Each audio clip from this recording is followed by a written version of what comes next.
everyone. Malik Palomar here. I'm your host today in the Paradigm Holistic Podcast Show, and you're today on the show with me and with Nadia Hanout. She's my guest today, and we're gonna talk about a very special plant medicine. But let me tell you previously a bit about Nadia. Nadia Estefania is a plant medicine advocate and integration coach. Her journey of healing and self discovery began 7 years ago and led her to explore different modalities, including energy work, plant medicine, as I just mentioned, and ancestral healing practices. We're going to talk a bit more about this later. The deeper Nadia dove into her process of self inquiry, the more she learned and understood about herself and the ways in which our lived experiences and the world we are part of shape the way we think, act, and perceive everything around us. So, welcome on the show, Nadia. Thank you so much. Thank you for the invitation. It's very nice to reconnect and to have the opportunity to chat about probably my favorite topic to talk about. So thank you. So, I'm very excited to have you on the show here with us, and I'm also excited to talk about one of your favorite topics, as you point out, like your favorite topic, because I am also aiming for having an ayahuasca session. This is actually the plant medicine that we just introduced. Now it is out. It is about ayahuasca, and I want to have for the first time in my life, like I'm on this journey of self discovery, self healing, on self development, spiritual development, call it however you want, for a long time. And finally, there came the time that I want to do this for myself. And of course, like many of us, we know something about this very special plant. And there is actually so much more misinformation. But even what I know about the plant medicine called ayahuasca is certainly not enough. And for this reason, just please tell us a bit more of what this plant medicine really is, what most people think it is, but it actually not. Just give us a bit more clarity. Sure. Wow, there is so much that I could say. So I will attempt to be clear and relatively concise about it. But I feel like starting with sharing that the practice or the tradition of sitting with, I call it like sitting with these medicines because it's really like being in communion with the medicines. I feel like a lot of people say like, oh, I'm going to like do this or try this. And it's really not something that you do. It's really something that you practice. And it's like a partnership. It's like a coming together with the spirit of this plant to work together to find a path back to oneself, to find clarity and to find healing. And so this is a tradition that has been practiced for thousands and thousands of years. And what I feel like is really interesting is that there was a time where these practices really went underground, and the people that were guarding these traditions or this wisdom, they really retreated in a way to preserve this knowledge in the face of what was happening at the time, like with like colonialism and things like that, and so much changing. And now I feel like it's growing in so much popularity, and this medicine is becoming more and more available, and there are so many people who are sitting with it, who are learning also about like the traditions, about how to work with this plant, how to share it with others. And to me, what that indicates is that it's like coming out again, because we're in a time where this medicine is so desperately needed, because we're living in a time where people are really disconnected from themselves. They're really disconnected from the earth and just like the system that we are all a part of. And they are really ill, like whether it's physically ill or mentally ill. I feel like we hear these statistics all the time, like in terms of, you know, the state of mental health in the United States and in other parts of the world. It's like it's never been worse. So we're in a time where people are really ill, and all of these medicines and all of these ancestral wisdom traditions are coming out to help people find healing. And really, for me, it's like finding a way back to ourselves. So the way that I see it, it's like we're born into this world and immediately we're bombarded with all of these indications that we need to be a certain way and live a certain way and achieve certain things to be like accepted by society and the people around us.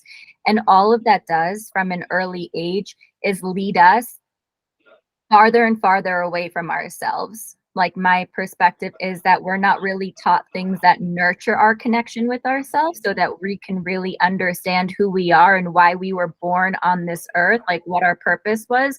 We're kind of just put into this system right away where we're taught that we need to like study certain things and produce in a certain way. And then we eventually become sick because we really don't know why we're here. And so these medicines help us on the physical level, mental level, emotional level, and the spiritual level. On the physical level, they're like very practical things that this medicine does, like ayahuasca, for example. It's something that helps fertilize the immune system. It's something that helps reset the central nervous system. And it's something that basically helps return balance and equilibrium to our physical body and our organs. It's really helpful for the liver and detoxifying the liver. It's a really powerful plant to work the kidneys. And so there are physical benefits. On the emotional side of things, again, it helps us bring balance to our emotions. And the way in which it does that is by essentially clearing and literally like helping us eliminate the emotional blockages and the energy that has been stored within our bodies from emotional wounds that we have experienced throughout our life. Mentally, it's incredibly illuminating because it allows us to like see ourselves and really like, I don't like the word understand, but I'll use it like in quotes, like understand why we are the way we are. Why do we think the way that we think? Why do we feel the way that we feel? Helping us understand literally like what's at the root of how our personalities have developed. So in observing that, we can really take stock of ourselves, and to the extent that we want to be honest with ourselves, decide what are the aspects of our personality that we want to continue or carry on with, or what are the aspects of ourselves that we feel we want to change so we can transform and show up to be in better relationship to ourselves, to the people in our lives, to the people around us, to like the world and the ecosystem that we're part of. And so this plant, what it's helping us to do is like to clear and eliminate the things that really like keep us back from being the best versions of ourselves, show us exactly what we need to do in order to move forward and really just continue in our evolution as a human being on this earth for a short period of time. Mhm. Thank you very much. You mentioned here many things, and I was also aiming to ask you, like, what are some benefits on the physical side? And I'm very glad that you already touched on this, because mostly how people who go through this experience, I would say for now, I say in a more healthy way, because there are so many ways that so many people go through this process in an unhealthy way. But even those who do it in a more way with a kind of respect, and I think this relates also what you said in the beginning. It is not like doing something. It is sitting and having a kind of connection with this plant as a kind of partner in this inner process. And but what they mostly talk about is the inner journey, is this inner cleansing, purging, even called what is aimed here. And there is also the talk of spiritual, maybe a kind of spiritual development, actually to expand your consciousness with this plant. But I haven't really heard many people talk about the physical side, and this is for me very important. The physical side is like very significant, and even if we aim for an emotional healing and an emotional liberation, if it really wants to be or should be so deep that we want to be free from certain things that will be accumulated over time, it has to involve the physical part, Yeah. and especially the nervous system, the central nervous system, to have a kind of reset. Yeah. It's actually really perfect that you mention that, because I, for like 6 months, was working at a retreat center where we had ayahuasca retreats every month. And what I learned from the medicine woman, who is a friend and mentor of mine, is that ayahuasca will always attend to what is most pressing, like what you need the most. And so, for the majority of people, what I observed is that a lot of people came and they were just really wanting the mystical, like spiritual experience that they had maybe like heard or read about on the internet as being something that's possible.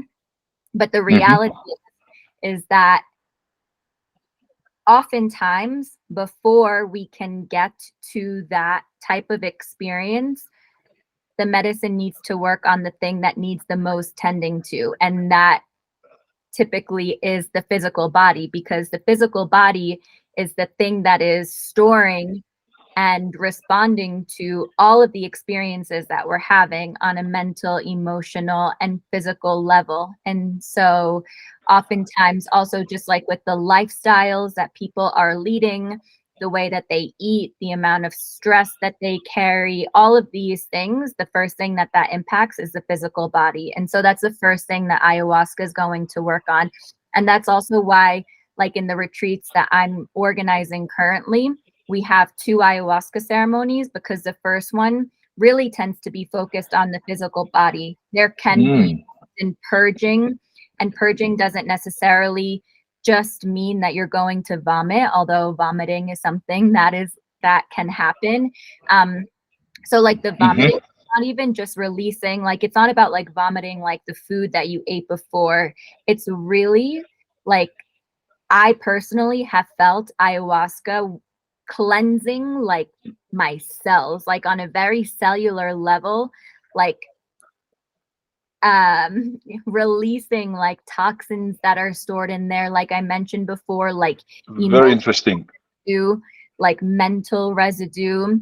There's so much that it can like expunge from within us. And like I said, that can be in the form of vomit. It can also be in the form of crying. It can be in the form of laughing, shaking, yawning, just like whatever the body needs in order to get closer to that, or to return to that state of being at equilibrium. That's the first thing that's going to happen. And then Hmm. once that work is done, that's when you can really like start to go deeper and go onto the more like emotional and spiritual planes. This is, as you say here, a kind of requirement. And I'm really very impressed that the way, the methodology, the method that you're working with this plant is actually going this way. First through the body, and then to be a kind of substrate to be ready then for the next level.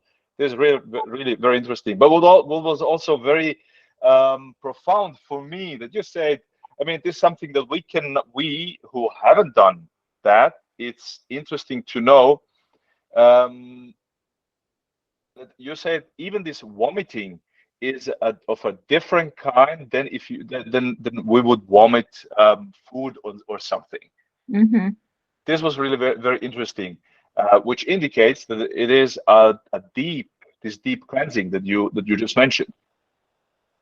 It really is. And so many people, it's like I see them get so fixated on the possibility that they may vomit. And like, this is just my personal opinion and experience, but like, I feel so grateful when I have a ceremony in which I vomit, and like it's uncomfortable in the moment, but afterwards I feel lighter, like energetically, or like if there was something like I was like working with, working on throughout the ceremony. In my experience, it's kind of been like once I like come full circle with whatever the thing is, it's like then this like release comes out in the form of vomit, and it's like it's done. It's like out of my system, it's out of my like energetic field, it's out of like the patterns in my body, and it just feels so good that I'm like so grateful for the vomit. And so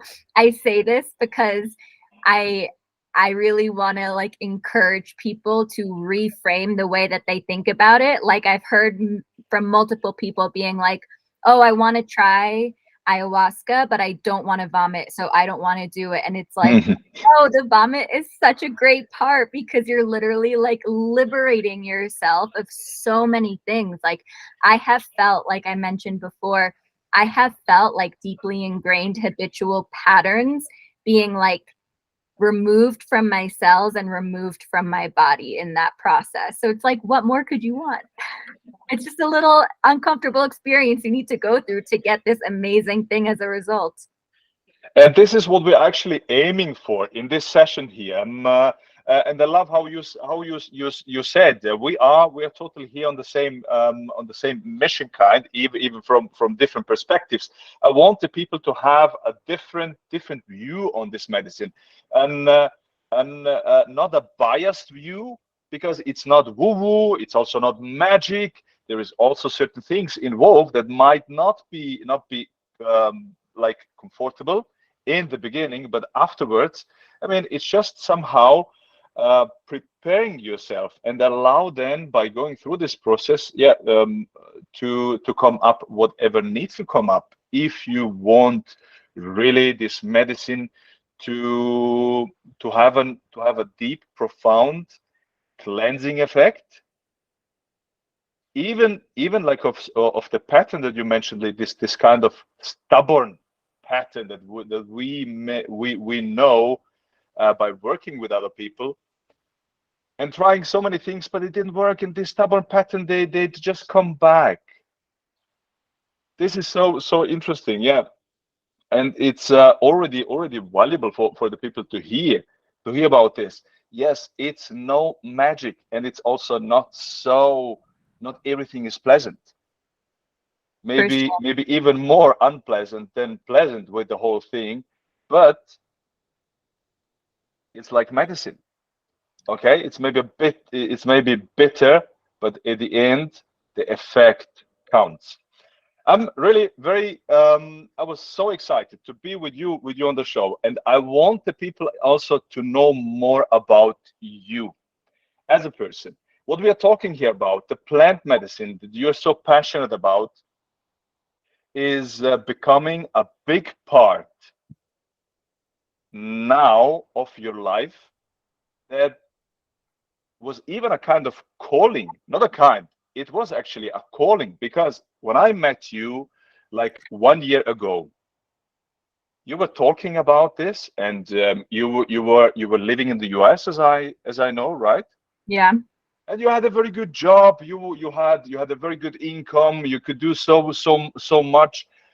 You have given up all this to travel actually, like, in the country of your, somehow also your origins, where you are. Please tell us a bit more about this journey before we then continue um, with the medicine, because I see that this is really very important also here. Sure. We want to know more about you. Well, yes, like you said, I was living a very different life not too long ago. And there was a moment, it occurred, I believe, the first summer during like the time period of COVID, where I was really kind of reflecting on my life because I felt like on paper, I did all of the things that I was supposed to do. And I was specifically even thinking about like where I was with my job at the time. Like I had a title that made me feel like good about myself, or that felt like, you know, it was an indicator that I had reached a certain level of success. I felt like the money that I was making was affording me to do all the things that I wanted to do and that I was supposed to be able to do at that time. Like I was very financially independent. So I felt like I achieved all these things that I had been striving for and that I understood to be markers of success. But like I didn't feel good. Like I felt like I really just felt like I didn't know what more I was supposed to be doing or accomplishing in order to feel like really good within myself. And that was the thing that really got me started on this path of sitting with plant medicines, because it was like I was like hungry for something more, but I didn't really know exactly what that more was supposed to look like or how I was supposed to find it. And really what I can say now is that back then I was just super disconnected from myself. Like I really didn't know who I was as a person. And I couldn't even tell you at that time like what I like to do for fun, because I didn't have any hobbies. Like I was totally just obsessed with my profession and my work, and that's all I did. And that was how I derived self-value. Um, and so once I started to sit with plant medicines, that was when I really started to discover who I was for the first time. It was like, and it was this process of, I kind of describe it as like if we're like a clear tube, Mm. we're born into this world, like all of these things that we go through and experience in life, I see as just kind of like garbage that starts to like clog this very clear tube. And so the process of working with plant medicines is this process of cleansing. It's like getting all of this junk out so that we can return to this connection to ourselves and this clarity about like who we are and like why we were born into this world, because we're all born, like we are all, in my perspective, like a unique representation of the divine, and we all have like a unique purpose to contribute into this life. And so for me, like what life is about remembering what that is, so then we can use our life to fulfill it. And so the more clear I got on who I was, the more clear it was to me that the life that I was living was totally like at odds with the life that I wanted to live. And so it really just came down to like an option, like for me, like a decision to make. Like, do I want to continue to live this life that in some sense provides me like a false sense of security, but is actually like totally killing my spirit and like making me sick, like physically Mm. and mentally? Or do I want to take a scary step into the unknown to try and find the way to realize what like I felt like I know I'm like meant to be doing on this earth? And so I just decided to go the route that was scarier, but has been like the most fulfilling thing that I've ever done in my life. And I feel like I'm just getting started. And so I'm really grateful to myself for like having had the ability to just trust my intuition and to just like go off on the less secure, less safe path. And here you are in Ecuador, right? This is like the lineage of your mother that you have, you didn't have previously, like a very very close connection, even with the whole lineage, and yet there you are. So like your journey started like a long time ago, but on some part it was a kind of calling. I would say the calling, and you followed actually this calling. And when did this happen? Um, Actually, I drank ayahuasca in 2020, I want to say.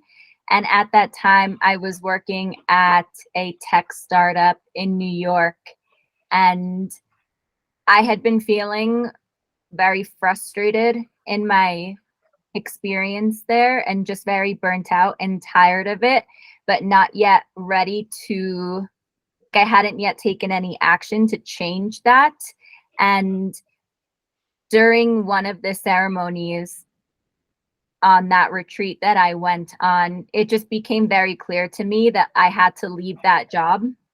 And it was very interesting because at the same time, there was like another opportunity that had presented itself to me. I was talking to a couple of people that who had the intention of starting a clinic in New York where people could go and receive psychedelic assisted therapy, and they had Hmm. asked me, or I had been talking to them about being responsible for like the operations of the project. And it was really exciting because I was like, wow, this is perfect. This gives me a way to start to work in the field that I'm interested in, while also like allowing me to maintain like the superficial and materialistic things that were like still important to my ego at that time, like cool title, like good salary, like the people that were leading this project were like, uh, you know, like big names in New York and in like the psychedelic industry. So it was like appeased all of the things. And then, Hmm. so like I have this experience with ayahuasca. It's like super clear to me that I need to leave my job. I also have this other opportunity like brewing. But then as soon as I come back, like the three people that were forming this team for this new project, they just decide that they're not going to move forward with it because they can't come to agreements on things. And so suddenly, like the perfect thing that I thought I was going to transition to went away. But I couldn't forget the fact that it became so clear to me that I couldn't stay in my job anymore. And so I just decided that I was going to quit, and I didn't want to look for another job because I didn't want to continue working in the industry that I was in. So what I remember saying to myself and how I described it to other people was I decided to give myself like the gift of some time off. I had luckily been able to put some money aside during COVID, and I kind of figured that I had a year with the savings that I had if I decided to move back home to New Jersey to live with my parents, so I didn't have the expense of living in Manhattan. And I just wanted to be able to be free to pursue every day whatever it was that I felt like doing. Like if I wanted to sit on the couch all day and just rest because I was exhausted, I was going to let myself do that and not like feel any guilt around it. And then in that space, I had the energy and like literally just like this space to feel and tune into what I was wanting at any given time. And so a lot of what I did, which is like how we met, was I started to pursue like learning more intentionally about things that interested me. And so I did the coaching program where you and I met. Um, Hmm. did a I did a course on um, psychedelic integration. I like went deeper into my study of Egyptian alchemy and like mysticism, which is something that's really interesting to me. I just started like really exploring all the things that I was interested in. I was also like super intentional about allowing myself to just be really intentional about allowing myself to experience like anything that was pleasurable to me, like traveling, like just having fun, exploring, like all the things that lit me up. I allowed myself to do that. And then there was also like this element of wanting to learn a lot more about like the ancestral traditions that plant medicine ceremonies come from. And so I put some energy behind finding a way in which to do that. And I basically ended up being connected to a medicine woman that lives here in Ecuador. And I came to spend a week with her last September. And during that week, I had a couple of different ceremonies. I had a lot of different like limpias, which are like energetic cleanses.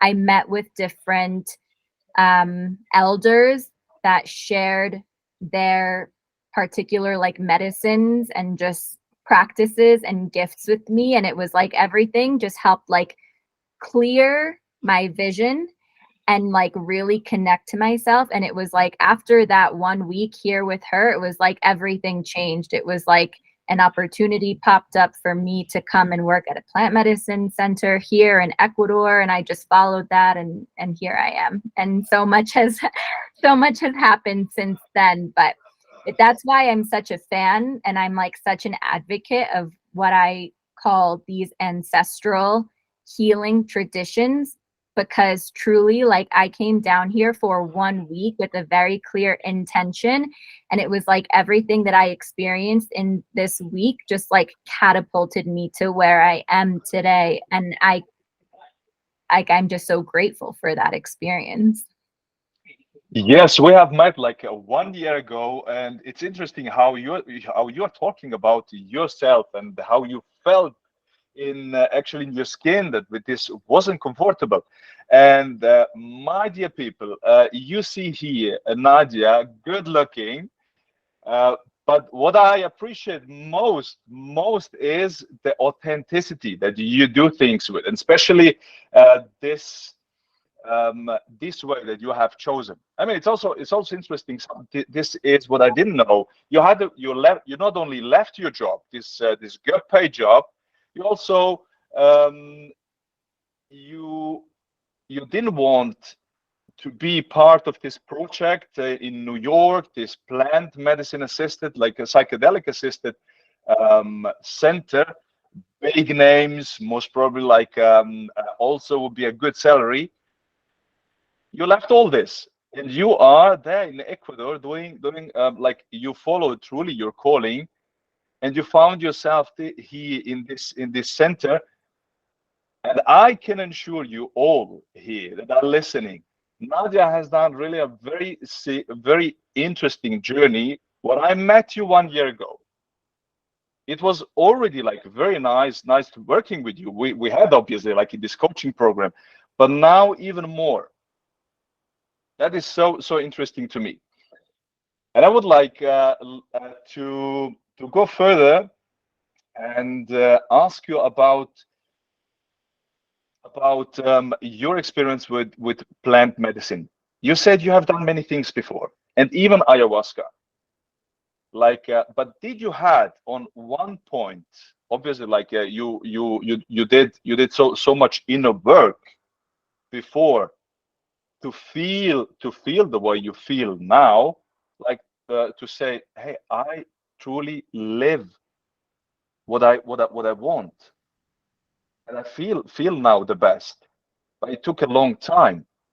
On this journey, did you had like also this experience of sometimes falling in the trap? What I unfortunately see that so many people, they do start this inner journey and this inner work and do so many profound things, but then on a certain point they fool themselves and say, like, I've done so much, and they started to feel better, superior than others, not seeing that this was just like the surface of what they need to go through. How was your experience regarding this, or how you see this problem in the self growth community? Um, I feel like I will attempt to answer that in two different ways. On the one hand, one of the things that I am really grateful to ayahuasca for allowing me to experience is that I have felt truly the universe that exists within me. And so having felt that, like I would have to be like super arrogant and like out of touch with reality to ever pretend that I will fully like explore or like, you know, come to terms with literally like the entirety of the universe that I know that exists within me. Mm-hmm. And so that's like truly not something I feel like that there is like something to be done or accomplished or anything like that, because I know that I will, for the entirety of my life and as long as I am physically able to, I will be sitting with plant medicines because I want to explore the universe that lives within me to the extent that I possibly can while I'm alive, because it's literally endless and there's always going to be something to discover. And so I don't feel like there's a destination to reach. Mm-hmm. And and I know that in my own experience, like there have been times where I have felt like I have addressed a particular shadow or pattern because I don't see myself engaging in ways in which I have in the past. But then what I do experience sometimes is that like that shadow or that pattern shows up in another place, and it's Mm-hmm. somewhere where like my attention wasn't on previously. And so to give an example, maybe like so that it's a little bit more concrete, because this was something that I was like really experiencing a couple of months ago. And I want to see if there's like an articulate way that I can share it. But I was having this experience where I was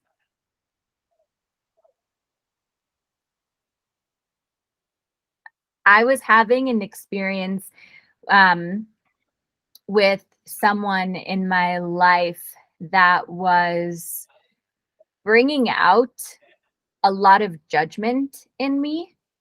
Mm-hmm. And it was very interesting because as a Ennea type 1 in the Enneagram, which you are familiar with, like that is one of the things that we need to be aware of, like this tendency to like be really critical and to judge others.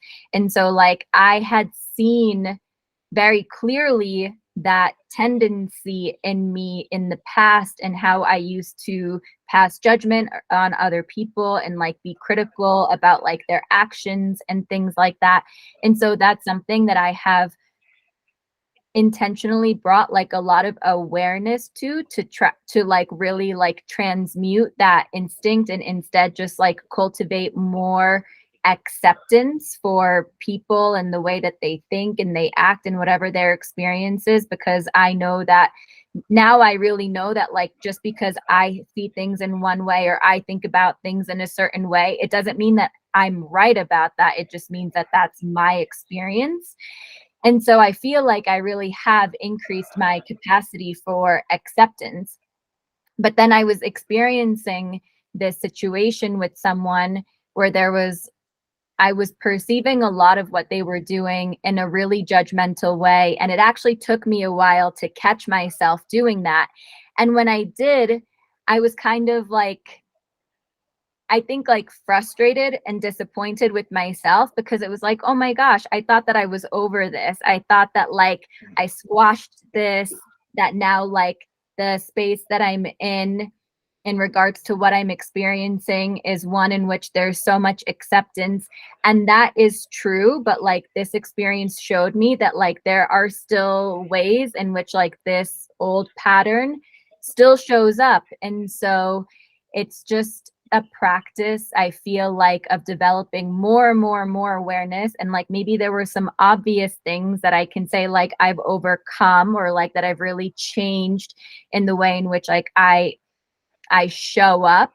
But it's like always a work in progress. And I feel like then it just becomes like getting more masterful and like catching yourself in like the small insidious ways in which things just show up. And so that just to me is like an example that it's really something that's ongoing. I feel like, you know, there are probably just like very few people in the world who ever like really truly like master themselves. And so for me, it's just about like always like refining and doing better and just being a lot more like just having that awareness continue to be refined and practiced. And so that's like my approach to it. I don't think there's a destination. I think it's just this like commitment and this conviction to like always want to show up as my best self. And I know that like that just like requires work from me every single day and like my presence and my total awareness. And like that's the path that I choose to take. And yes, I'm sure that there are like lots of people out there who think because like I don't know, whatever they've learned or whatever they've experienced or whatever they've incorporated, they've like gotten somewhere, and then like that gives them some sort of like false sense of superiority or anything like that. But I don't really like put much attention or energy to those people because everyone's on their own journey and learns what they need to learn and experience in their own way. Yes, you're totally right, and I think what we can take out here is not only like it is important to be truly aware, strongly aware, but also having a kind of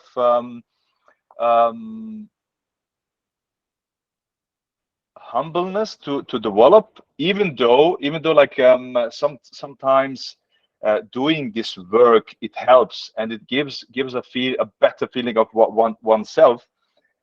We still do, and not really, fool ourselves on this way.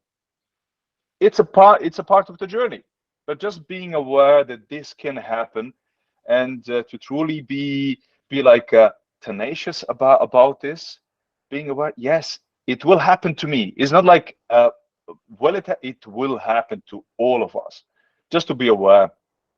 And this is a big trap, actually, to think, yes, I've arrived, I've done so much.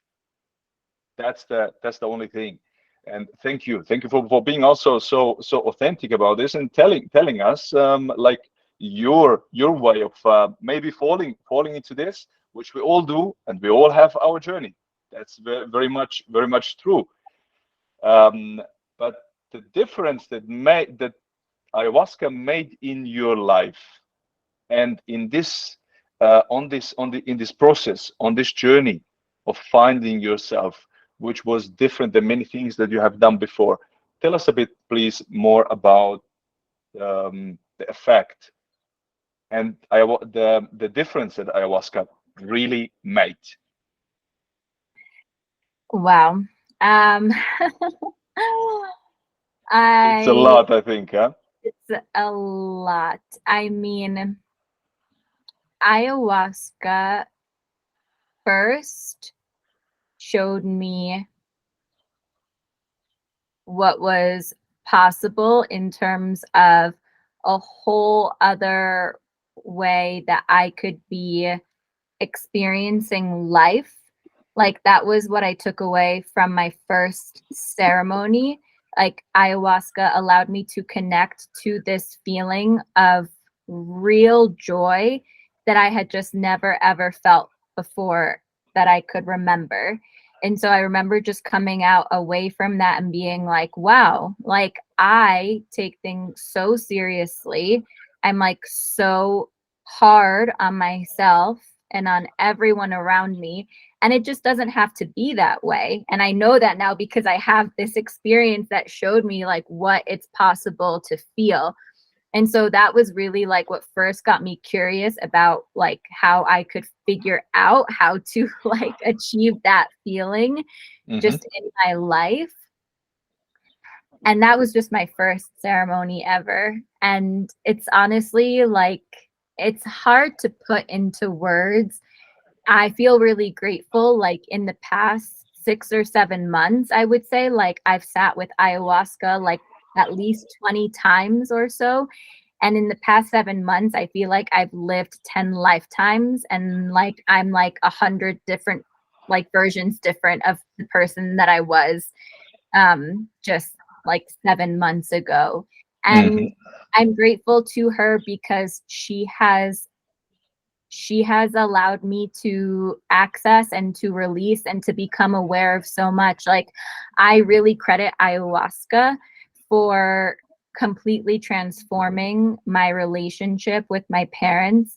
Like, I remember I had one ceremony where a big portion of it was ayahuasca showing me, in that ayahuasca showed me how I was treating my parents, and allowed me to see that even though in my mind what I was doing was coming from a place of love, like I would always be very vocal and outspoken towards them about what they should be doing differently in their lives, what I thought they were doing that like wasn't productive or wasn't healthy for them, and always like telling them things that they were doing wrong, that they should be doing differently. And in my mind, all of this was like coming from a place of love. Like, I love you, I care about you, I care about your health, I care about your life. And so I'm trying to show you all of the things that you're doing that like may not be helping you.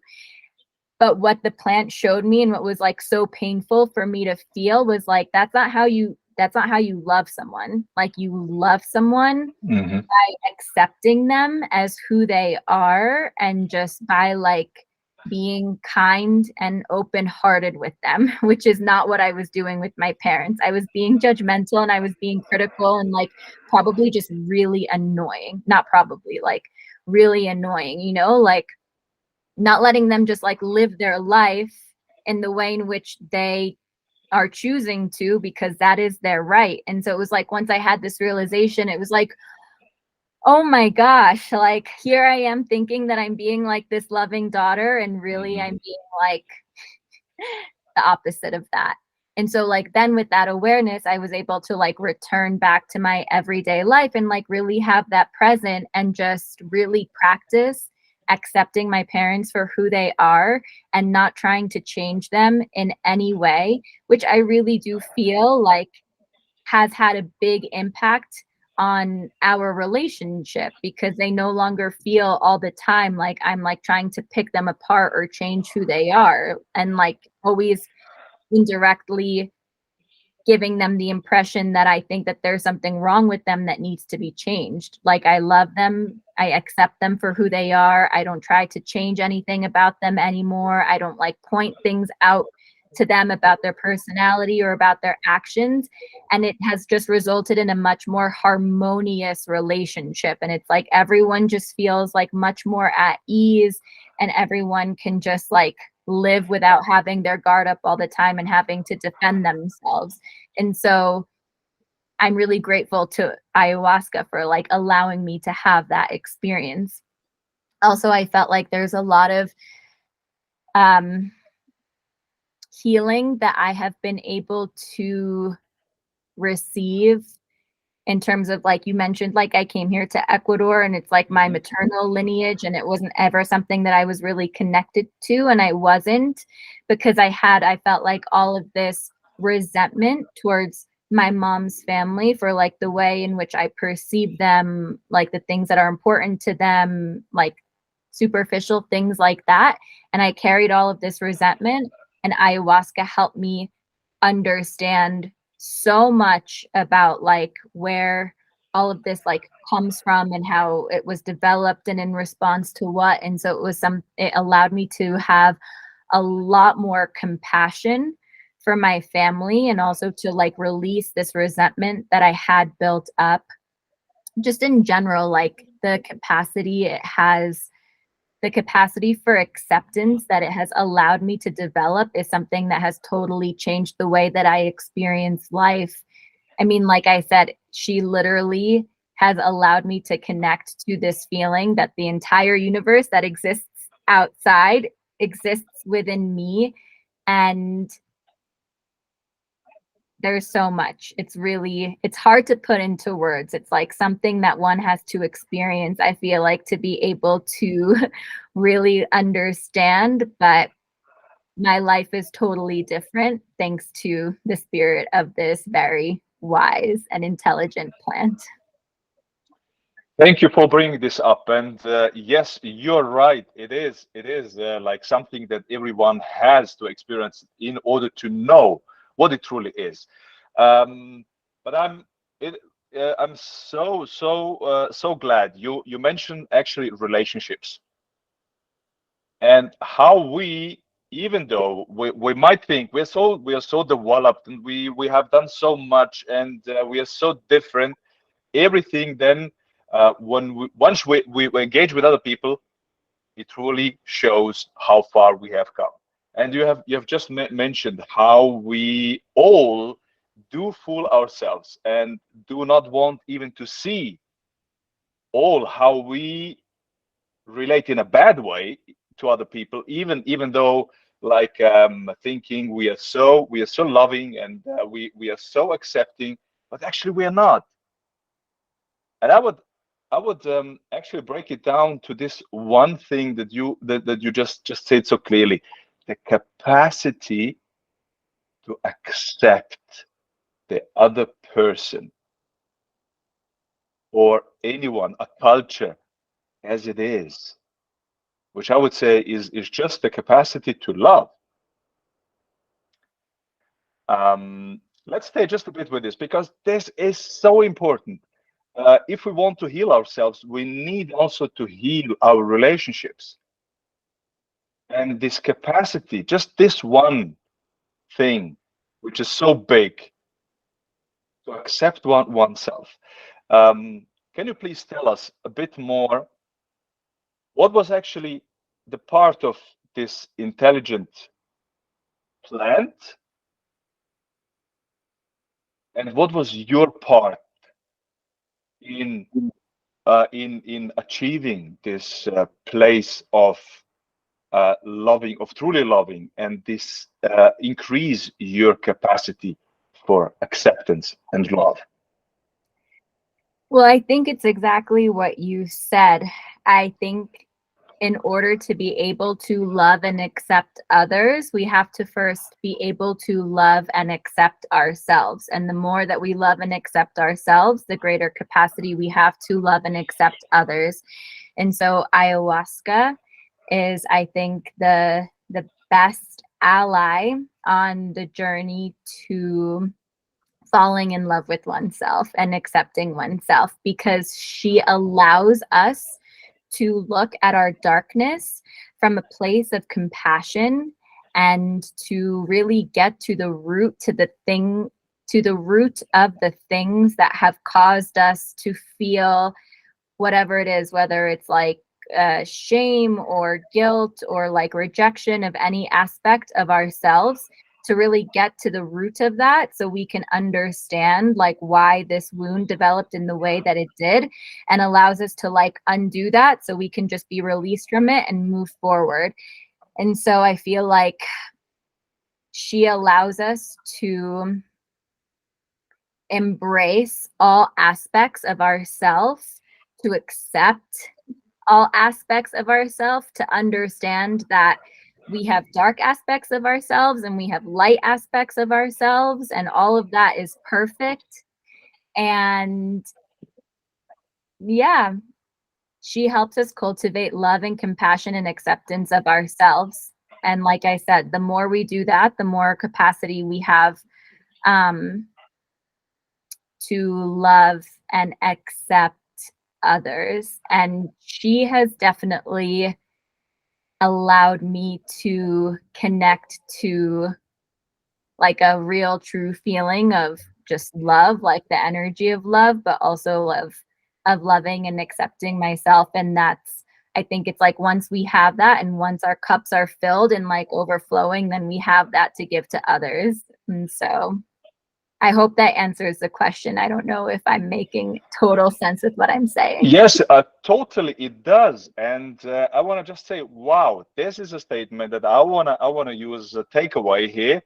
Um, Ayahuasca, let's call it like Aya, how she is also known, is an ally. What you say? This was so profound. Is an ally for truly loving yourself and exercising a self-compassion, even though recognizing we have so dark parts in us.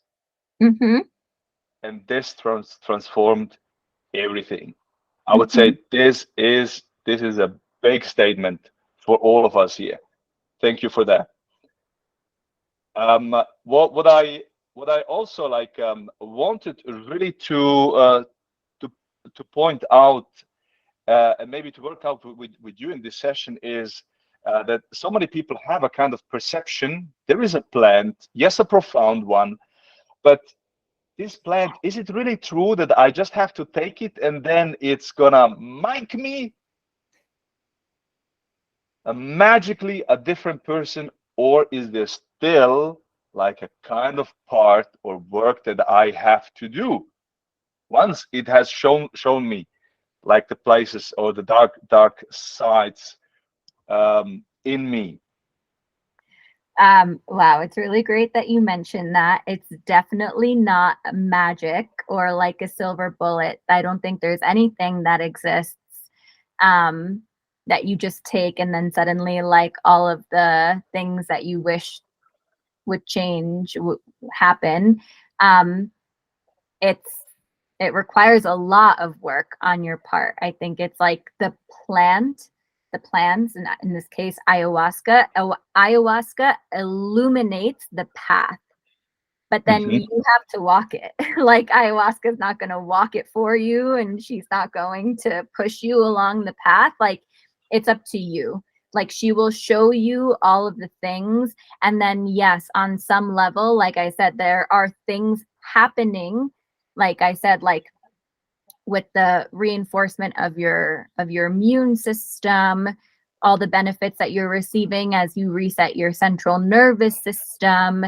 It helps like regulate and restore like the body's rhythms. So there are things that just happen and all you have to do is drink that, and those are things that are going to like, I think, encourage you and support you in the act of doing the work that you need to do to actually like embody the changes that you want to happen for yourself and in your life. And that's why, I mean, like, that's a big reason why I choose to work as an integration coach, because if if someone who sits in ceremony with sacred plant medicines only sits in ceremony and then doesn't do anything after that, it's like, for me, like a really big missed opportunity. And in that case, like for me, it's like you're just getting high, or like you're just trying to have some sort of psychedelic experience. Like if you're not intent on actually being very intentional about applying, weaving the insights that you get in ceremony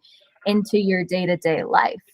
And there are things that are happening kind of like on like a biological level. Like I'm a much more on like the spiritual side of things, and these and explanations, and like the way that my brain understands things. But I've also studied and read a lot about like the scientific, um yeah, like the scientific and the biological side to these things too, right? Hmm. And so I am also aware that when we sit with these plant medicines, they are having like a very real effect on like our brain, and it's increasing our neuroplasticity, for example, which is like makes it easier for us to develop new patterns and new habits in the days and the weeks after a ceremony. And so that's really like our opportunity to do the work. Like I like to describe it also as like going to the gym. Like if you want to build muscle, Hmm.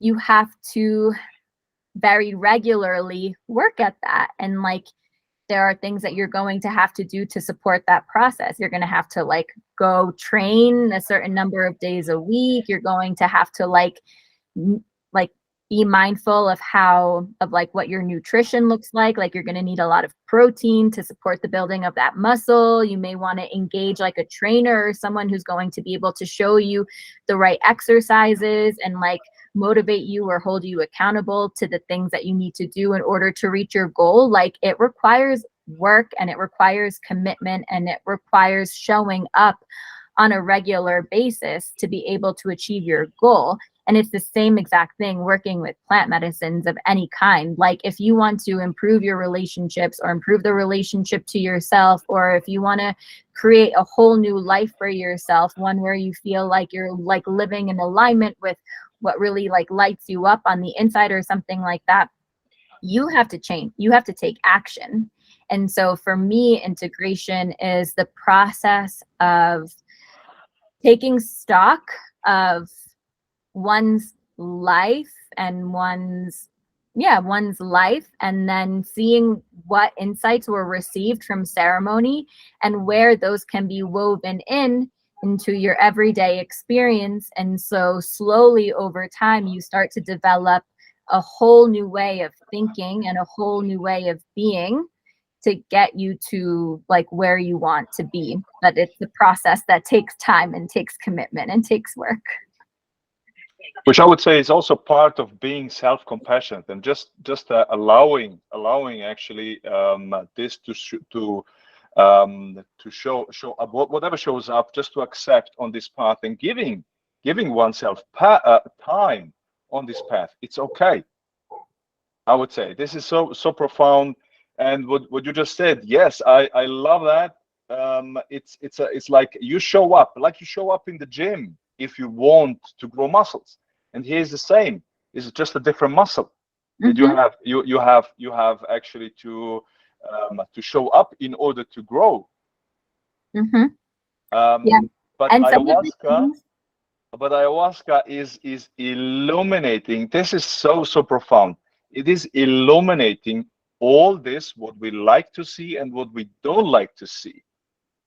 It's not like, okay, I'm now enlightened or illuminated. No, it's actually something different. Totally. And like a lot of the lessons too, I feel like those are things that you have like all of your life to work on integrating, you know, like for example, like if one of the things that I have felt like I've like connected to and that I really believe is that like for me, like I feel like love is always the answer. And that is like I want to live and I want to like lead from my heart, right? And so like I have my whole life and an endless number of opportunities to really practice that. And like some are going to be like really challenging, right? Like try like loving a person who's like flipping you off on the street because of like how slow you're driving, or like someone that, you know, you're trying to like get, I don't know, a utility turned on or something like that. And you're Are you talking about me, maybe? People. Like, that's gonna be me. Like, why is this guy driving so slow?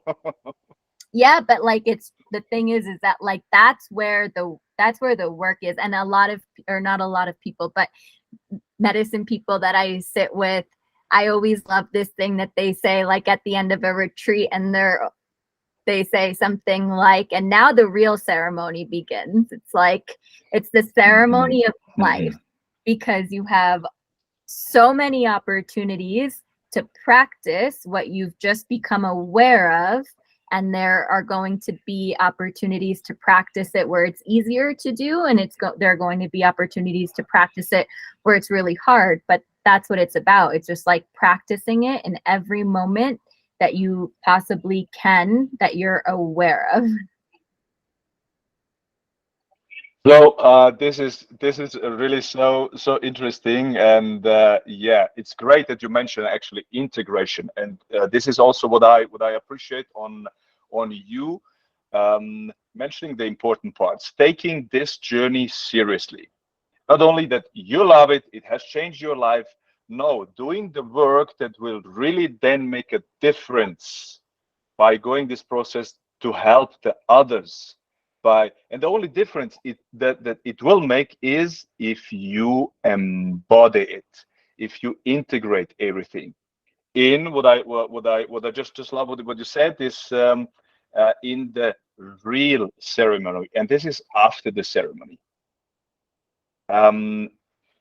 Please, can you please walk us through a typical ceremony for those like me and others who doesn't know that much about the medicine, and about how a typical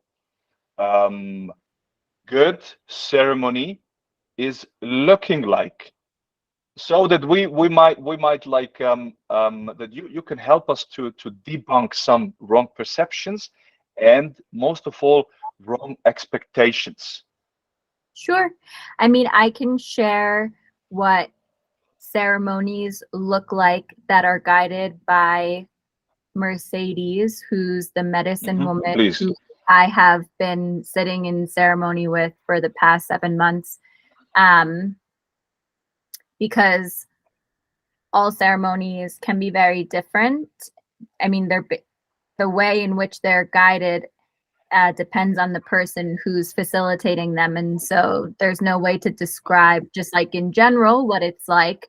But I will describe what these are like, because I actually feel very lucky and very fortunate to have crossed paths with her, because the more I learn and I hear about other people's experiences, the more I realize that I have found someone who creates spaces that are so safe and so nurturing to be able to really do this work. And I think that also has to do with the fact that she is a woman. So there's this feminine energy. And she's also a psychotherapist. So she has a really unique combination of like the shaman that she is and the therapist that she is. And so her ceremonies and the way in which we facilitate our retreats is that for her, she's someone who has a ton of wisdom and knowledge, and she is someone who is a really, really excellent communicator. And so what I feel like is really helpful, especially people who come from the West with very rational minds, who feel this need to try and like understand as much as they can. I mean, like, one, that's not really helpful, but in any case, like, she always first sits and shares information about like what ayahuasca is, what aspects it works on. She gives an overview of like the different phases of the ceremony, because there are different phases to it. And there's like an opportunity to ask any questions that anyone may have. And so I feel like this is first like a very helpful process for those who are very like in their minds and very rational, you know, like to receive the information so they can try to understand, so they can ask questions that they have. I find that to be very beneficial. And then something else that she does before we even like enter the ceremonial space or begin ceremony that evening is she offers a plant bath. It's a plant with like astringent plants. And what that does is like it helps like clear things from our energetic field. And so we're like walking into the ceremonial space already like lighter and with things like kind of washed away that otherwise like we would have had to work through during the ceremony itself. So there's this like very powerful cleansing that's done with a plant bath before we enter. And then once we're in the ceremonial space, which is called the maloka, what do we usually do? One of the first things that is offered to everyone is rapé, which is tobacco in powdered form that is applied through the nostrils. And tobacco is a master plant. It's like the #1 plant that is used traditionally, because it's something that helps ground. It's something that helps clear the mind. It connects us to the heart. It's very powerful in prayer. And so there are so many different uses of tobacco. But as I mentioned, it really helps us to ground and to clear our minds. And so this rapé that's inhaled is something that helps clear any like anxieties or fear, like whatever may be going on in the mind. And so that we can be centered as we begin. There is an opportunity for everyone to share their intention for the ceremony. And then there's like an invocation of sorts, like prayers. for protection for the space, for each of the individuals that are going to be embarking on this journey. There's an invocation for our guides, our teachers, you know, the energies that can support the space and what everyone needs to embark on for themselves. There is time in which she prays to the medicine. There's so much ritual that is involved in terms of showing like respect and reverence and like really praying to the medicine, because we are in the medicine's hands. Like in Spanish, ayahuasca is referred to also as la soga del muerte, which means rope of death. Like it's something that literally takes you to this feeling of, and what many people experience is like a death, so they can be reborn in an entirely different capacity. And so I really admire her because it's so evident in everything that she does, just like the level of respect that she has for this plant. And I think that like engaging in a respectful manner is so important because of how profound of an experience she can take us on. And so you have to, in my opinion, have so much like engage with it in so much respect, because in many ways this plant is literally taking you to face your death. And so you want to treat the experience and the plant with as much respect as one possibly can. And so then once this like process of opening is completed, we receive the first round of medicine. Usually the medicine is offered 3 times throughout the evening. The other 2 are totally optional. The first one, I mean, if you're going to be in ceremony, you have to drink, but after that, it's optional. And then throughout the evening, there are different things that happen. The first hour is typically spent in silent meditation, because the medicine is starting to work its way through the body. It's best to remain upright and still to avoid bringing on like unnecessary feelings of nausea. And then after the first hour, then there are different things that can occur. I mean, throughout the night, different smudging and different like incense are used, which have different properties and like capacities. It can be for clearing memories, like clearing memories that are coming up, for cleansing. There are Mercedes in particular, she's a channeler. And so there are often times in which she will share whatever is being channeled directly from the spirit of ayahuasca, which for me has always been words and sharings that teach me so much about just like the nature of life and our interconnectedness, and has allowed me to really like think about my relationship to the earth and like all living beings in a totally different way. Like one never knows like what's going to come through her. If people individually need support, she works with them one-on-one, whether it's like in a shamanic way, doing things to help them like release whatever they're working with, or be able to really like transmute it and like surpass whatever challenges they're facing, or on like a more like therapeutic level, engaging like in dialogue with them to help them again like overcome whatever they're going through. And then the ceremony, once order is restored after like the chaos that people can experience in some of the more challenging moments, there's always like a very intentional closing of the space, releasing the energies that were there in support. I think I mentioned that there's like music at various parts throughout the evening, and there's always like a sharing afterwards so that everyone can begin to integrate the experience, like really articulate what it is that they became aware of and what they're taking away from the experience. before going off to rest.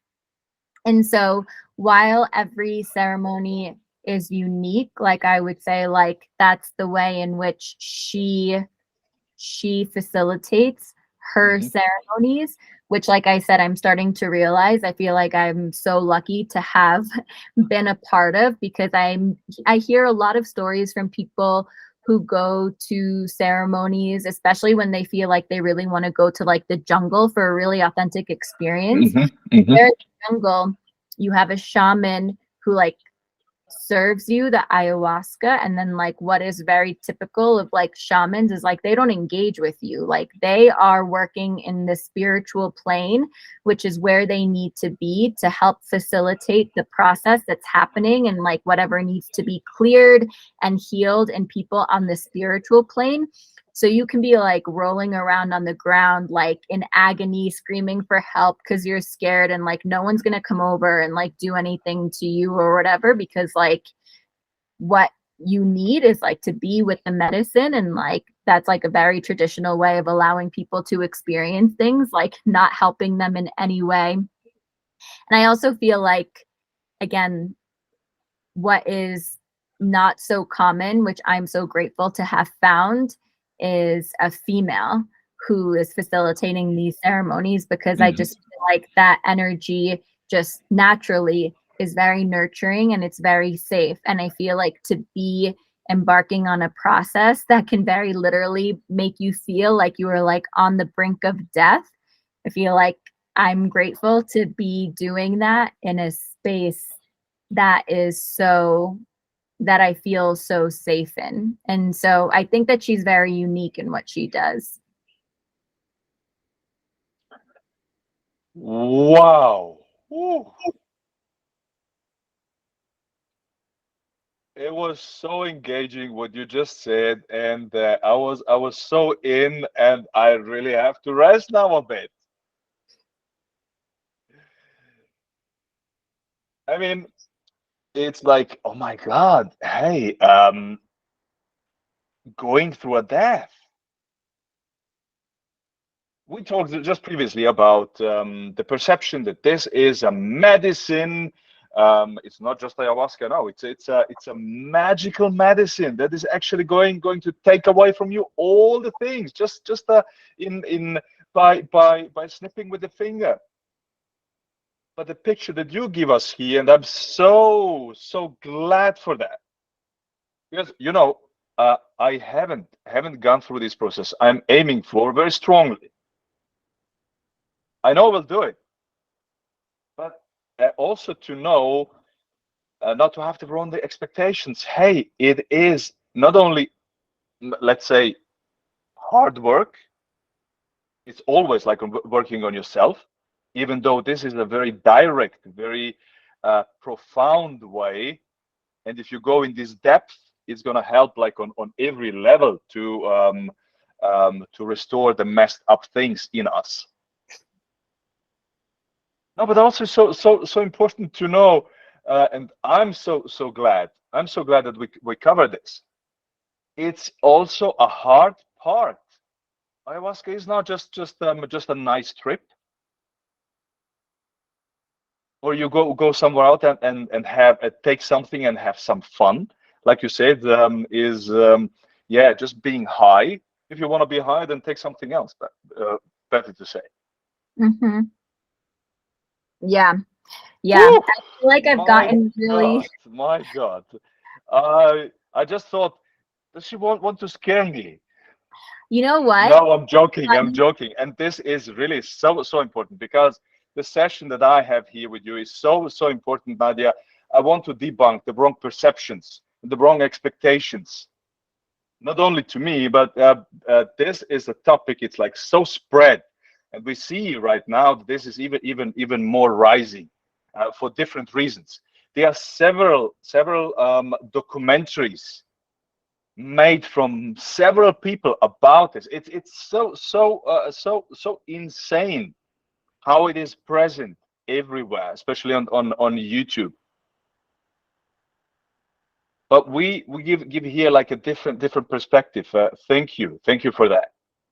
You're welcome. And I just wanted to comment on Please. what you said about, I know you were joking, but like, do I want to scare you? And I am laughing because I feel like I do intentionally attempt to share or make as clear as I possibly can to people that I talk to. Like I used to do this when I would do interviews for the retreat center, and I do this now when I talk to people who want to come on the retreats that I'm organizing on my own with Mercedes.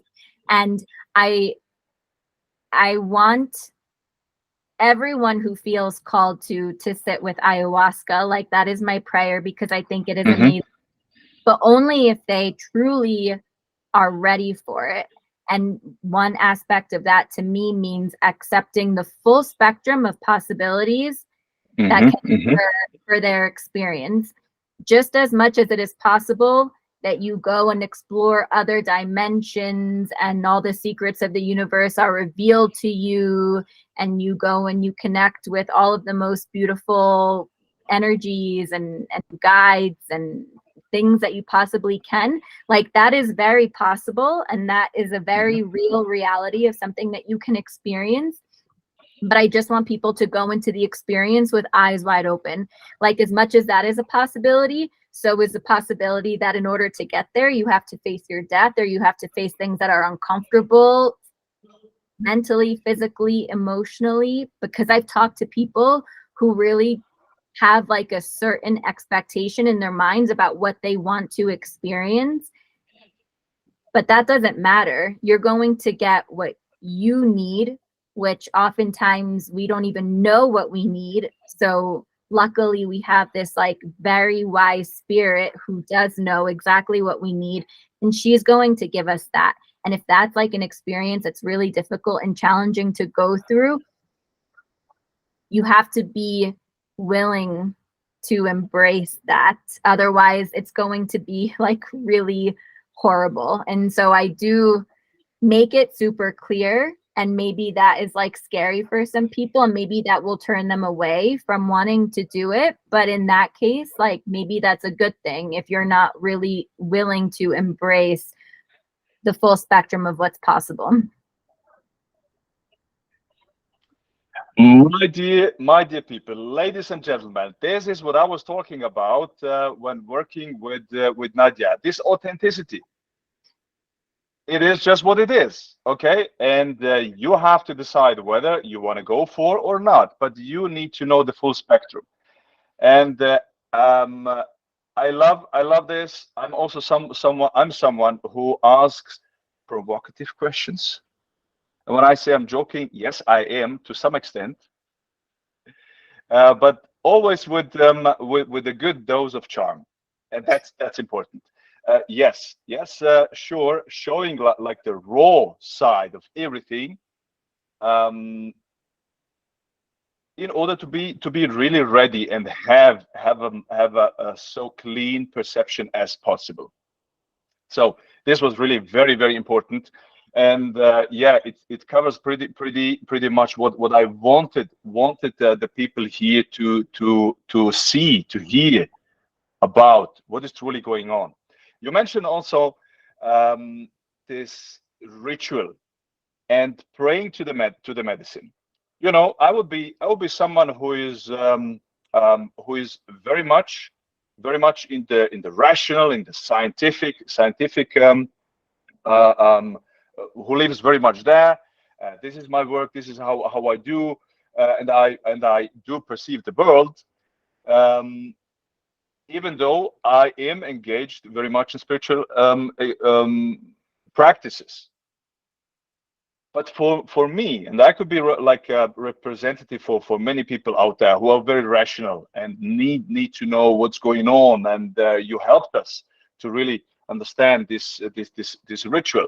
When you said praying to the plant, I understand this like as this um, rational guy. I understand this as a kind of respecting the process, respecting this medicine, and not going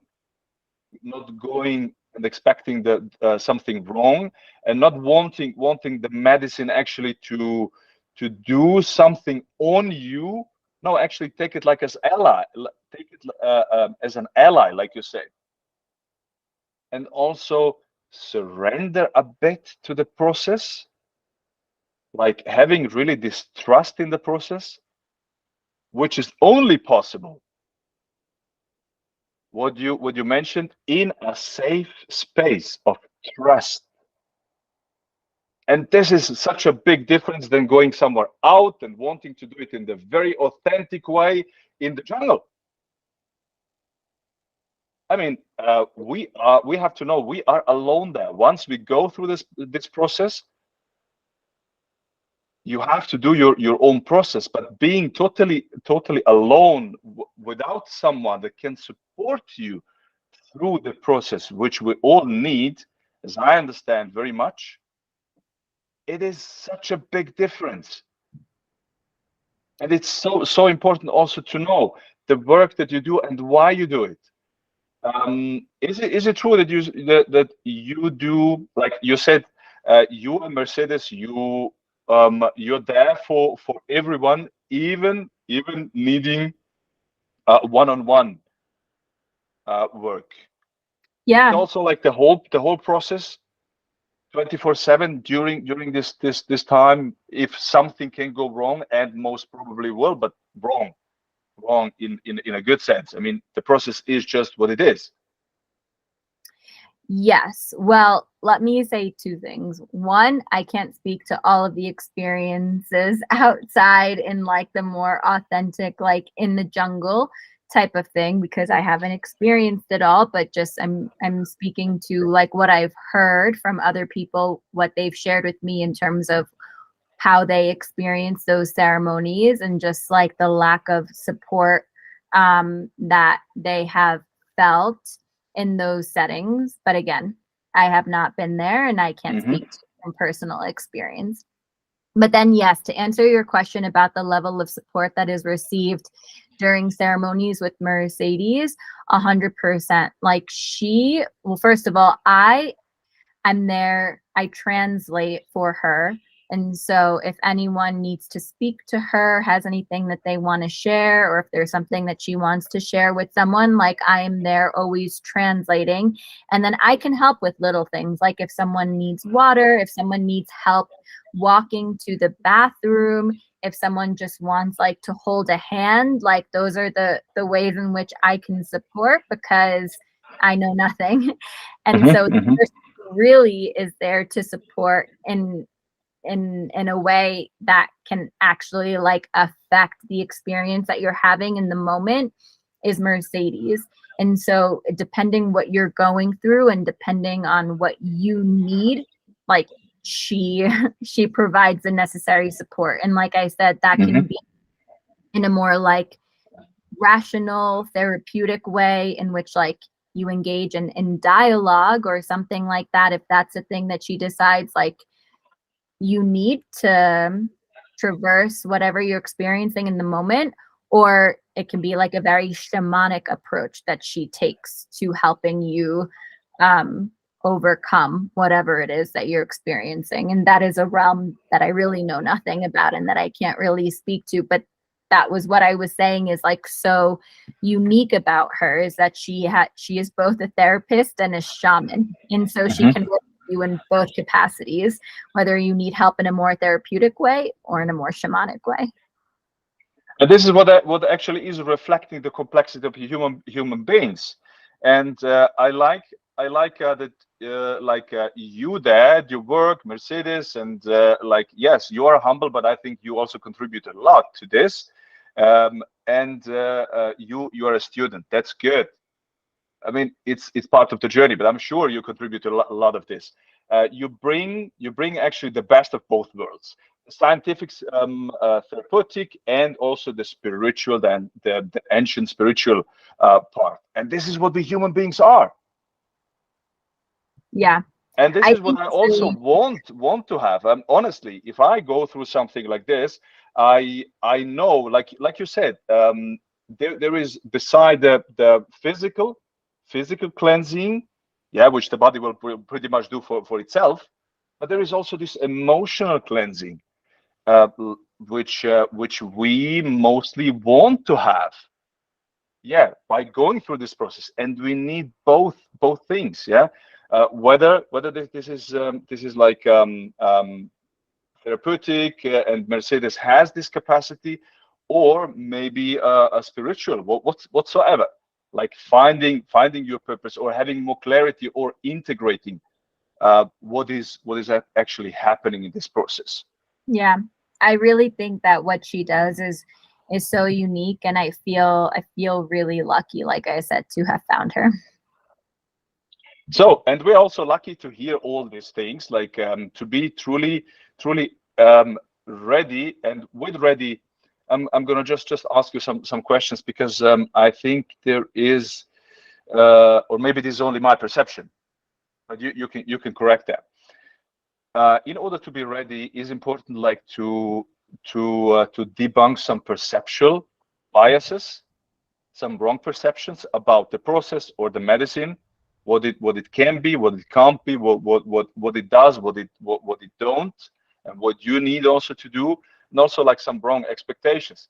But what is truly important is like to have a trust, and to be able to surrender to the process. And this only able if you know that people are working there who are professionals, and they are capable to hold the space for you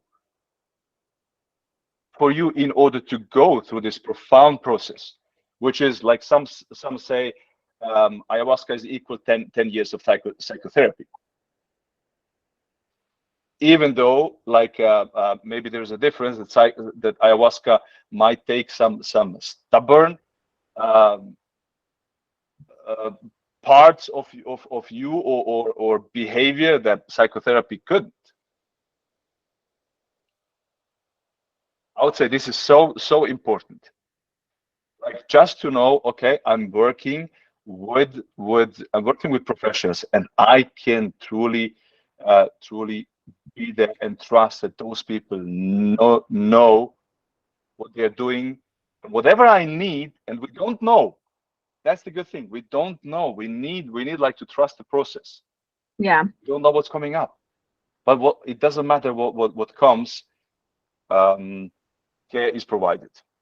Yeah, I think that there's no such thing as being ready, but what there is and what is needed is being willing. Mhm. So, and yes, probably factors that contribute to a sense of being willing is feeling safe. Yeah, yes, thanks for that. So I'm actually someone, and this is the point where you can correct me. Um, like I said, I have like decades of work, of inner work, of development, spiritual, uh, like cognitive, whatever, behind me, and I want to do now my first ayahuasca session. So, and I say to myself, ayahuasca is not gonna illuminate you. Ayahuasca is not gonna take away all what you um all the issues that you couldn't resolve until now. No, ayahuasca is not gonna do that. Ayahuasca is gonna be your trigger. This is me talking, like talking out what I think.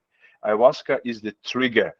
There was some work that I did in order to increase my readiness capacity, so to say, and like to go through this process and take the most out of this process. Of course, with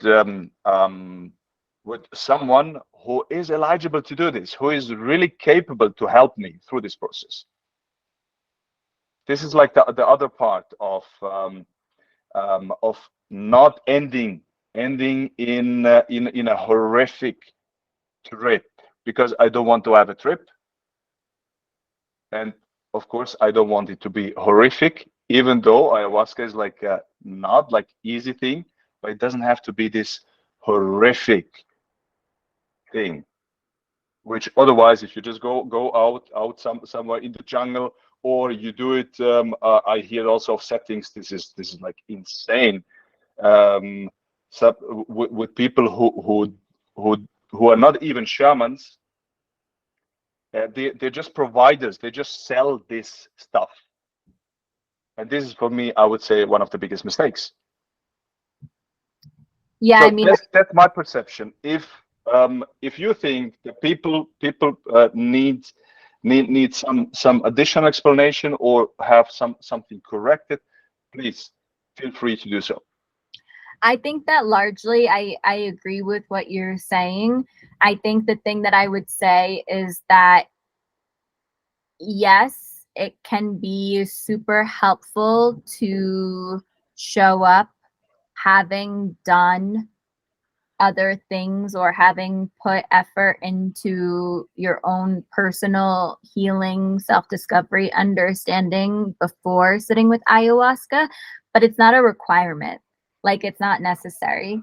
Like I Hmm. said, I think like it's really about feeling above everything else. It's like, do you feel a call to sit with plant medicines? Do you feel called to sit with ayahuasca? Like, she calls to you. And so if you feel that, that's the number one thing that's important. And then the second is like, are you willing? Are you willing to give yourself to the experience? Those are really like the only two things that I would say are the things that I would consider as like requirements. There's nothing else beyond that that's important. This is really great. This sums up what we talked previously, like how is the ritual looking like, um, what does it involve, and like really the full spectrum, as you called it. This is really so important. And yeah, this sums it up pretty very much. Okay. And what people just heard before is like, of course, this is my perception. It's fine. Everyone can have its own, and take out of the session whatever is important for them. I think there is a lot, and everyone will perceive it in their way, which also reflects somehow the ayahuasca ceremony, the process, that everyone receives what is right for them. And we didn't have the intention like to impose anything on someone. Mm-hmm. Exactly the opposite, like to leave it free. Mm-hmm. It's a journey. You never know what the journey is going to bring, and that's the beautiful thing. Yeah. A journey. Mm-hmm. So you said like this requirements involve these two things. Um, what about the intention? What about Yeah. what is the role of the intention doing this process? That's a Is really this great question. Yeah, please. Sorry, I didn't mean to cut you off. No, You no, were no, no, no, no. It's okay. It's okay. That was my question. What's the role actually of the intention? How can this help us, uh, like having the right intention, or maybe a clear intention whatsoever? Yeah. I mean, personally, I think having an intention is something that is important and that is something that is really helpful because the way that I think of things is that for me, the more that I connect to an intention or the more that an intention is clear to me, I think of the intention and of myself cultivating that intention as cultivating like an energetic charge, like a pull towards whatever that intention is. So I think of that as like a magnet that's like bringing towards me whatever I need in order to be able to achieve like the intention that I have. And so I have had experiences in ceremony where when I walk in with an intention that I feel I'm like truly connected to in my heart, like whether Hmm. it's something that I'm looking for clarity on or even like I have very specific questions, I have had experiences where I just get very specific, clear, direct answers to the questions that I have. Or it's Wow. like whatever I was like looking to get clarity on is just like illuminated in front of me. And I don't believe that that would be actually, I'm going to take that back. I believe that what supported me in receiving that was cultivating like a very clear and strong connection. And I Beautiful. also say, as I said before, you're going to get what you need. And so, like, I had a friend who just came down here recently for a retreat, and she asked me this question, like, how important is having an intention? Like, I kind of like to walk into ceremonies open, just like open to receive. And I think that that's also totally fine too. You can just be open to receive. Regardless, you're going to get what she feels is important to you. But as I said, if it's also an opportunity to, like, if there is something that you really want help with, it's like, why not take the opportunity to be very intentional and like asking for that help? Because it's very possible that you're going to get that you can get exactly what you ask for. And so that's why I think having an intention is important. I also think it's really important to be mindful about your intention. Like for me, I think it's always important to frame it simply, positively. I always ask for I always ask to receive like the guidance or the lessons that I need to receive in a gentle way, in a loving way, because there are lots of different ways to receive it. And so like being really mindful of exactly what you're asking for, which I think is also very helpful in practicing being aware of how we speak and what words we use and how we say things. Because, for example, someone that I supported as in their integration, they were a client of mine.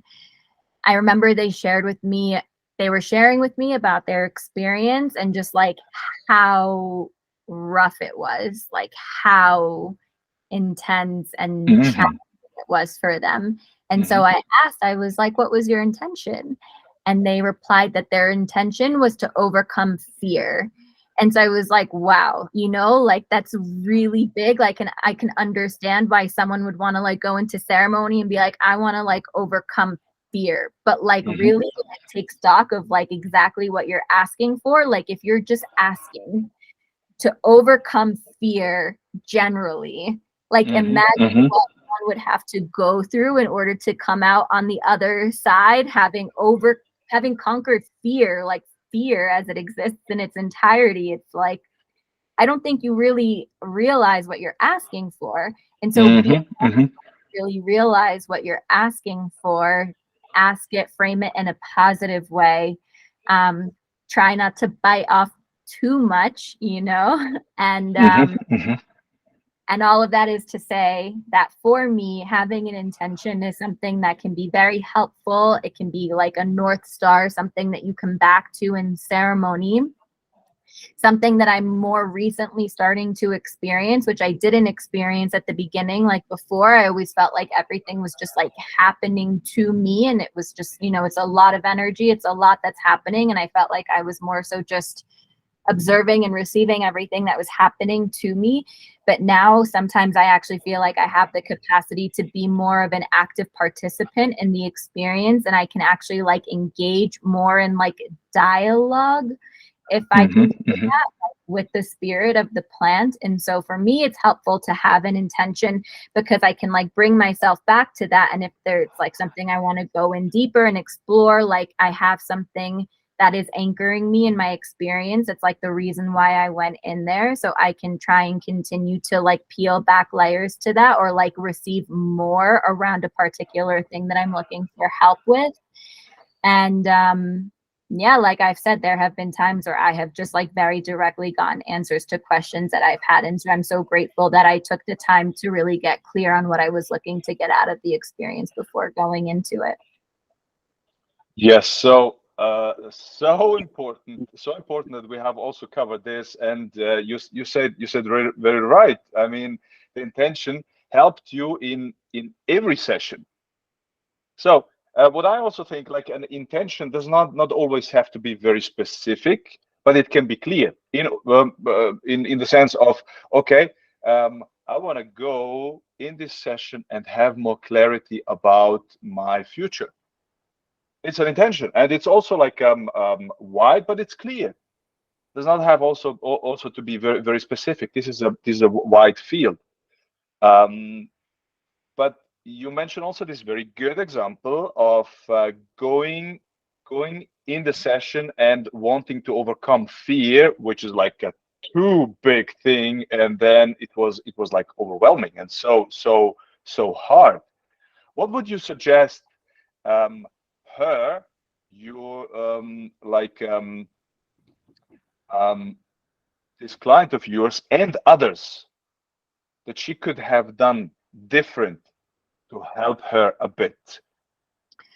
Well, I think like for me, like the opposite of fear is like trust or something like that. And so Hmm. like I would have maybe said something like, show me how I can live in more trust of myself in my life.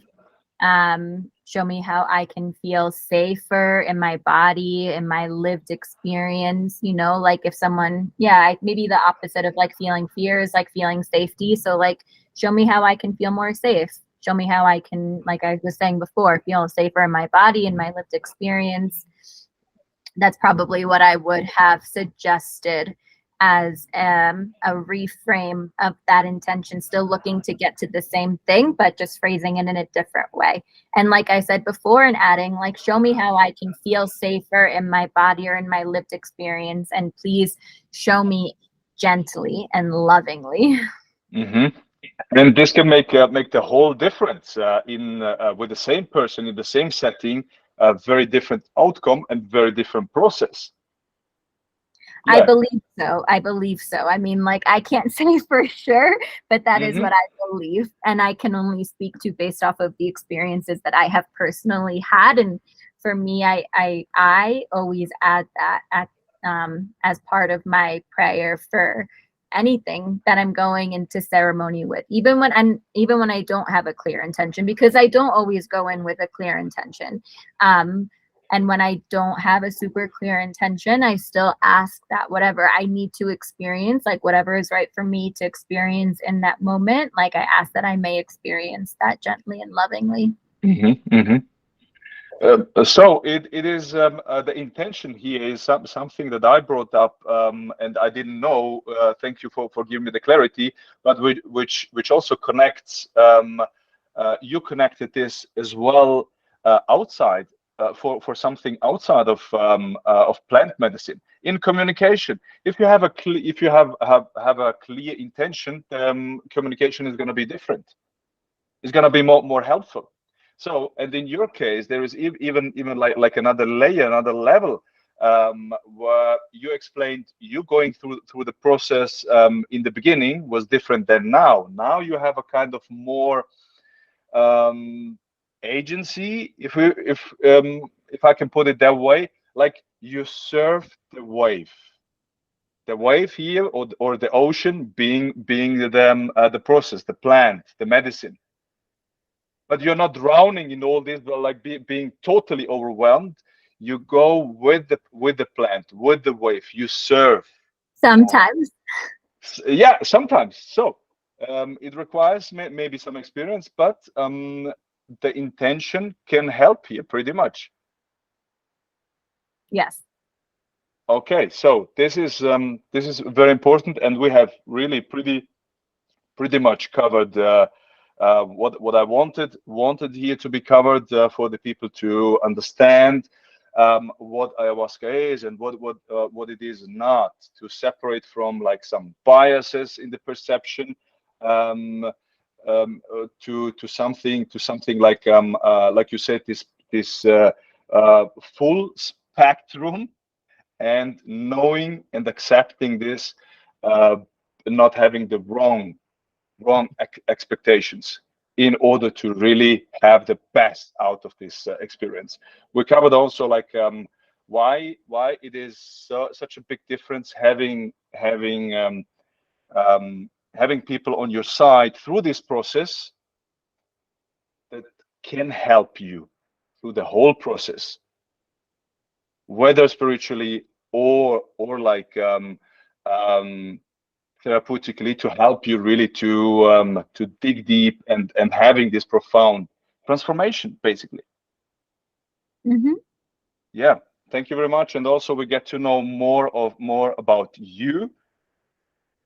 Not only the medicine, which I think is also very important.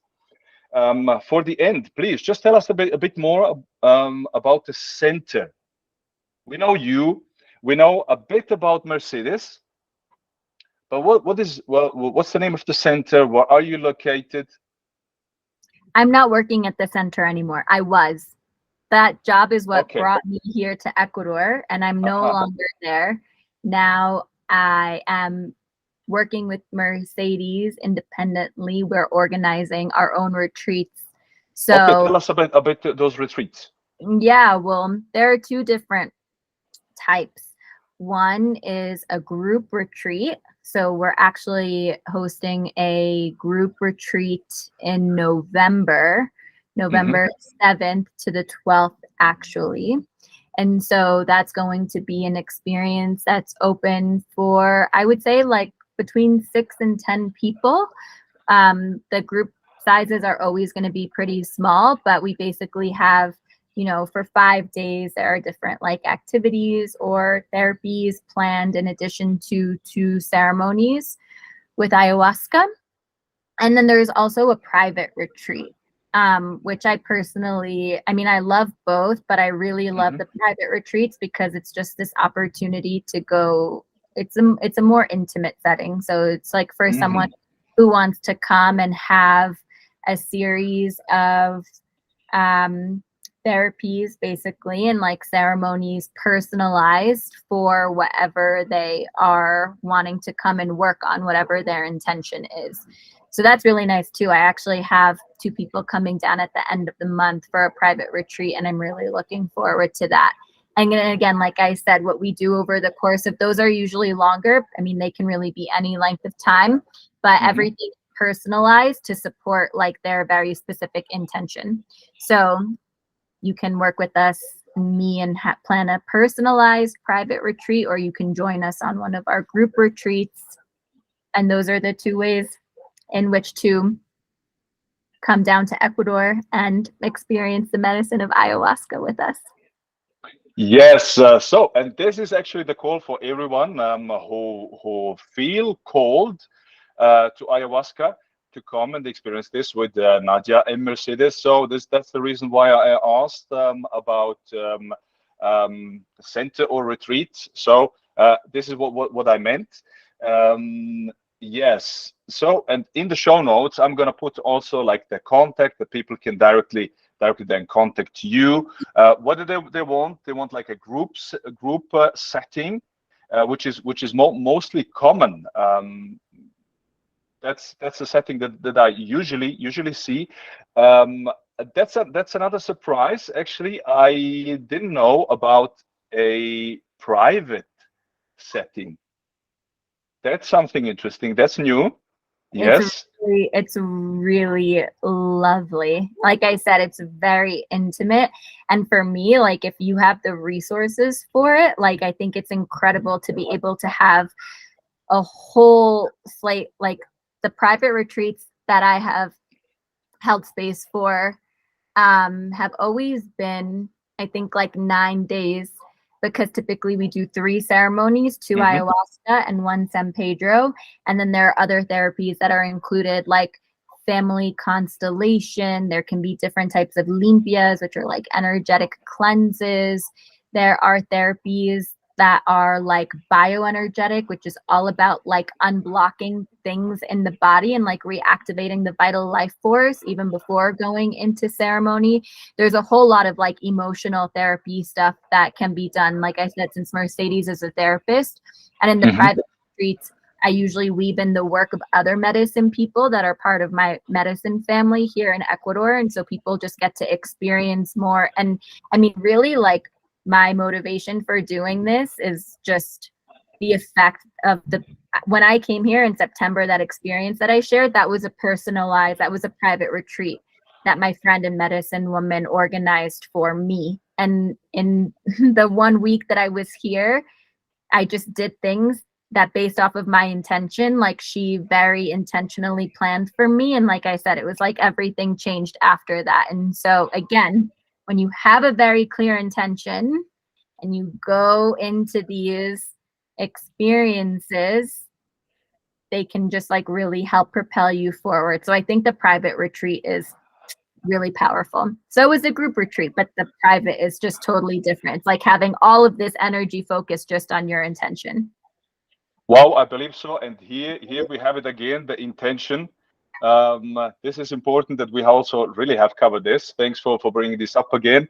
And basically we have now, we know what you do. Yeah, and for everyone who wants to know more, of course, this is important. I'm gonna put everything in the show notes so that you can reach out to Nadia and Mercedes and see what is actually suitable for you to have a tailored experience. This is really very, very special. Great.